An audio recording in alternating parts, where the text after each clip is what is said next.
Hi, welcome to my channel. എല്ലാവരും സുഖമായിട്ടും സന്തോഷമായിട്ടും ഇരിക്കുകയാണെന്ന് ഞാൻ വിശ്വസിക്കുന്നു. ഇന്ന് നല്ല ടേസ്റ്റി ആയിട്ടുള്ള ഒരു മുട്ട ഫ്രൈ ആണ് തയ്യാറാക്കാൻ പോകുന്നത്.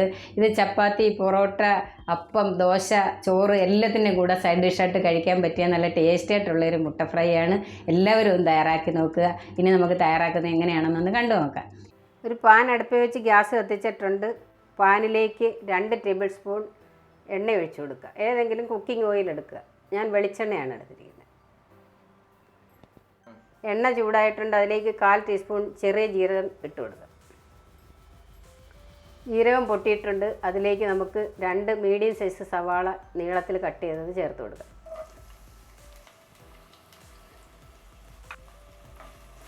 ഇനി ഒന്ന് ഇളക്കി കൊടുക്കുക.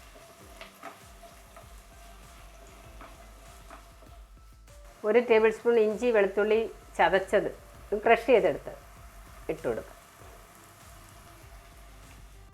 1 തണ്ട് കറിവേപ്പില കഴുകി ക്ലീൻ ചെയ്ത് കൊണ്ട് വച്ചിരിക്കുക, അതിട്ട് കൊടുക്കുക. ഇനി ഒന്ന് ഇളക്കി കൊടുക്കുക.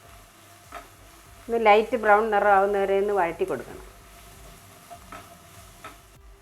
1/4 ടീസ്പൂൺ ഉപ്പ് ചേർത്ത് കൊടുക്കുക. ഈ ഉള്ളി പെട്ടെന്നൊന്ന് വാടി കിട്ടാൻ വേണ്ടി.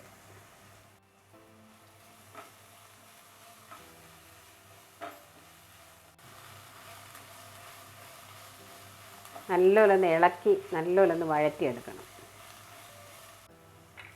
ഇനി അതിലേക്ക് 1 ടൊമാറ്റോ ചെറുതായി കട്ട് ചെയ്ത് ചേർത്ത് കൊടുക്കണം.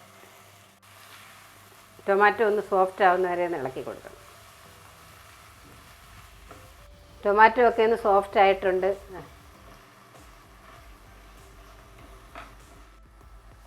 ഇനി ഇതിലേക്ക് 1/2 ടീസ്പൂൺ മല്ലിപ്പൊടി ചേർത്ത് കൊടുക്കുക. 1/2 ടീസ്പൂൺ മുളക് പൊടി ചേർത്ത് കൊടുക്കുക. 1/4 ടീസ്പൂൺ മഞ്ഞൾപ്പൊടി ചേർത്ത് കൊടുക്കുക. 1/4 ടീസ്പൂൺ വലിയ ജീരകത്തിൻ്റെ പൊടി, പെരുംജീരകം എന്ന് പറയും. 1 ടീസ്പൂൺ കുരുമുളക് പൊടി ചേർത്ത് കൊടുക്കുക.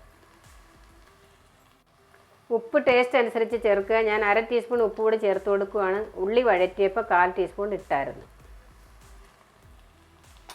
ഇനി എല്ലാം കൂടെ ഒന്ന് ഈ മസാലയുടെ പച്ചമണം മാറുന്നവരെ ഒന്ന് ഇളക്കി കൊടുക്കുക.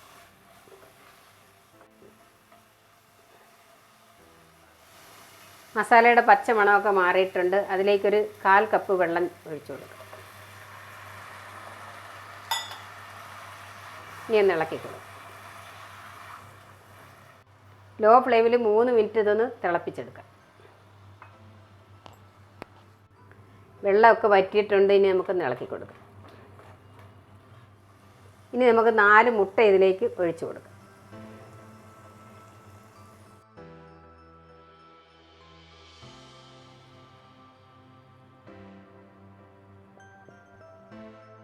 രണ്ട് മിനിറ്റ് നമുക്കൊന്ന് അടച്ച് മൂടി വേവിച്ചെടുക്കാം. ലോ ഫ്ലെയിമിൽ 2 മിനിറ്റ് കഴിഞ്ഞിട്ടുണ്ട്. തുറന്ന് നോക്കാം. മുട്ടയൊക്കെ റെഡി ആയിട്ടുണ്ട്. ഇനി നമുക്കിത് ഓരോ മുട്ടയും ഇങ്ങനെ കട്ട് ചെയ്തിട്ട് പീസാക്കിയിട്ട് തിരിച്ചെടുക്കാം.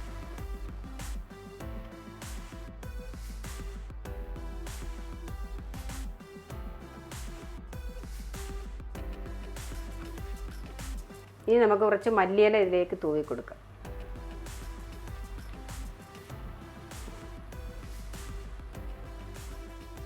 നല്ല രുചിയോട് കൂടിയ മുട്ട ഫ്രൈ റെഡി ആയിട്ടുണ്ട്. എന്തിൻ്റെ കൂടെയും നമുക്കിത് സൈഡ് ഡിഷായിട്ട് കഴിക്കാൻ പറ്റും.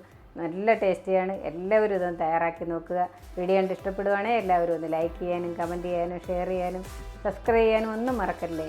നന്ദി, നമസ്കാരം. Thank you so much.